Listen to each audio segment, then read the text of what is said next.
एक बार की बात है, किसी जंगल में एक चिड़िया रहती थी। वह चिड़िया बहुत परेशान थी क्योंकि बारिश का मौसम शुरू होने वाला था।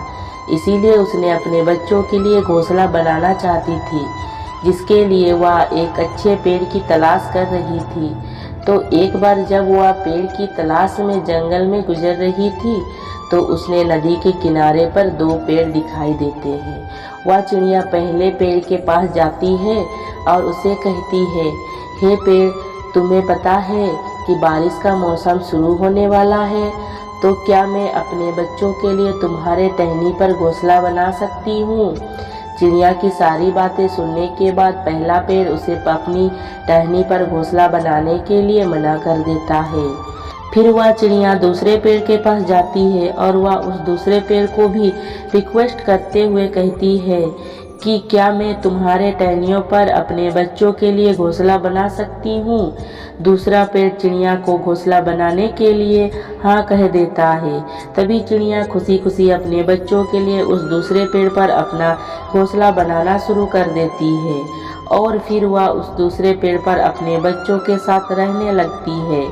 कुछ समय गुजरने के बाद जब बारिश का मौसम शुरू होता है, तो बहुत ही तेजी से बारिश होता है और बारिश के कारण सामने वाले नदी का बहाव बढ़ जाता है, जिसके वजह से पहले पेड़ जड़ से उखड़ कर नदी में बह जाता है। यह देख कर के चिड़िया बहते हुए पेड़ से हंसते हुए कहती है कि जब मैंने तुम्हारे टहनियों पर घोंसला बनाने के लिए तुमसे पूछा था, तो तुमने मना कर दिया था और आज तुम्हें तुम्हारा उसी रूठ स्वभाव का फल मिल रहा है।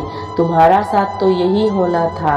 तभी उस पेड़ ने मुस्कुराते हुए कहा चिड़िया से, मैं जानता था कि मेरे जड़ें बहुत कमज़ोर हो चुकी है और मैं इस साल बारिश में नहीं टिक पाऊंगा। मैं तुम्हें और तुम्हारे बच्चे की जान खतरे में नहीं डालना चाहता था, इसीलिए मैंने तुम्हें उस दिन मना कर दिया था और हो सके तो मना करने के लिए मुझे माफ़ कर देना।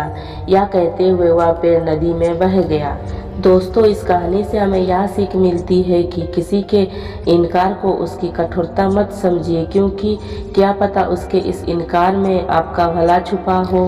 किसी भी बुक को उसके कोवर से जज मत कीजिए तब तक जब तक आप उसे पढ़ना शुरू ना करें। सेम इसी तरह किसी भी इंसान को बाहर से देख करके बुरा मत कहो।